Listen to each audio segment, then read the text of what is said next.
Jokowi ngibul lagi. Jokowi sebut tak ada toleransi bagi koruptor. Bener Jok, hanya pengurangan tahanan atau bebas. Jokowi, saya tegaskan lagi, saya tidak akan berikan toleransi kepada koruptor. Melansir demokrasi.id, Presiden Joko Widodo atau Jokowi menegaskan bahwa dirinya tidak akan memberikan toleransi terhadap pelaku tindak pidana korupsi. Saya tegaskan kembali, saya tidak akan pernah memberikan toleransi sedikitpun kepada pelaku tindak pidana korupsi, kata Jokowi dalam keterangannya yang disiarkan YouTube Sekretariat Presiden. Jokowi menjelaskan bahwa dalam konteks hubungan antar negara, ketentuan Indonesia dalam G20 telah menyepakati bahwa agenda prioritas dalam pemberantasan korupsi akan terus dilakukan. Dan sebagai Ketua ASEAN, Indonesia akan menguatkan komitmen pemberantasan korupsi dan penegakan hukum di kawasan, kata Jokowi. Diberitakan sebelumnya, Presiden Jokowi meminta kepada aparat penegak hukum untuk dapat memproses tindak pidana secara tegas tanpa pandang bulu.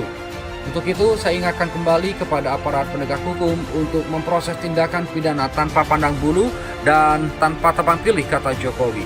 Jokowi menegaskan bahwa pemerintah tidak akan campur tangan terhadap penegakan hukum. Dirinya juga meminta aparat penegak untuk bersikap profesional. Pemerintah tidak akan campur tangan terhadap penegakan hukum dan aparat penegak hukum harus profesional sesuai dengan hukum yang berlaku, pungkasnya. Sementara itu, LSI Denny JA ungkap 3 rapor merah pemerintahan Jokowi Ma'ruf. Apa saja?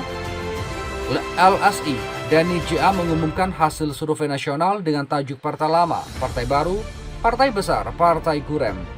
Dalam survei ini turut disorot kinerja pemerintahan Presiden Jokowi. Direktur Sigi LSI Denny JA Ardian Sompa mengatakan ada 3 rapor merah bagi pemerintahan Jokowi yang didapat dari survei pada 4-15 Januari 2023 melibatkan 1.200 responden di 34 provinsi.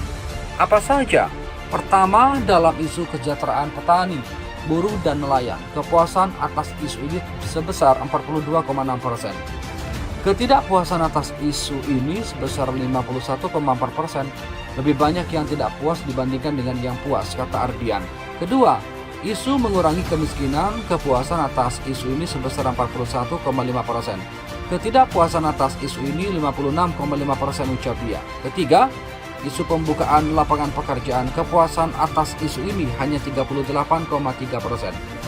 Sedangkan ketidakpuasan atas isu ini sebesar 59,5%, ucap dia. Meski begitu, Ardian mengatakan ada 8 isu yang menjadi nilai lebih dalam pemerintahan Jokowi. Ini masalah sosial budaya, keamanan internasional, kesejahteraan, buruh dan PNS, ekonomi, sembako, politik, dan penegakan hukum. Hasil survei LSI, kepuasan terhadap 8 isu ini di atas 50%.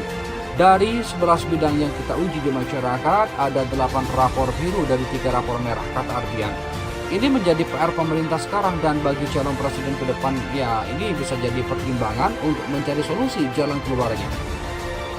Wawancara survei dilaksanakan secara tatap muka atau face-to-face interview. Margin of error survei ini adalah sebesar kurang lebih 2,9%. Riset kualitatif dilakukan dengan analis media, focus group, discussion atau FGD, dan in-depth interview.